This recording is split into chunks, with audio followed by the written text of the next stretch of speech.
সবাই কেমন আছেন? আমি আজকে পুষ্টিকর স্বাস্থ্যকর একটা খাবার রেডি করতেছি, তাই আপনাদের সাথে শেয়ার করলাম। এখানে আমার কয়েক ধরনের বাদাম আর মিষ্টি কুমড়ার বিচি, ফুল, সূর্যমুখী ফুলের বিচি, কাঠবাদাম, আখরোট, কাজু বাদাম, কিশমিশ আর হলো চীনাবাদাম সব আমি নিয়ে নিলাম। এখানে আমি পরিমাণ মতো ঘি দিয়ে দিছি।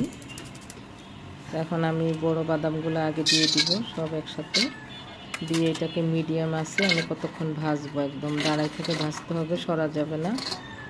তো এই মিডিয়াম আছে ভাজার পরে এটাকে লো আছে দিয়ে দিব। মিডিয়াম আছে প্রায় 10 মিনিটের মতো ভাজতে হবে দাঁড়াই থেকে। তারপরে যখন বাদামটা বড়গুলো ভাজা হয়ে যাবে তখন আমি ছোটো বিচিগুলো দিয়ে দিব, কিশমিশ, চীনাবাদাম, তারপরে মিষ্টি কুমড়া বিচি, এই যে আমি এখন এগুলো দিয়ে দিলাম। দিয়ে এখন আমি লো আছে প্রায় আধা ঘন্টার মতো চুলের উপর রেখে দিব। তখন পর এসে নিয়ে দিতে হবে, একদম লো আছে রাখতে হবে যেন বাদামটা সবগুলা উপকরণ একদম মুসমুসে হয়ে যায়। তা আমার এখন ভাজা হয়ে গেছে, একদম মুসমুসে হয়ে গেছে বাদামগুলা।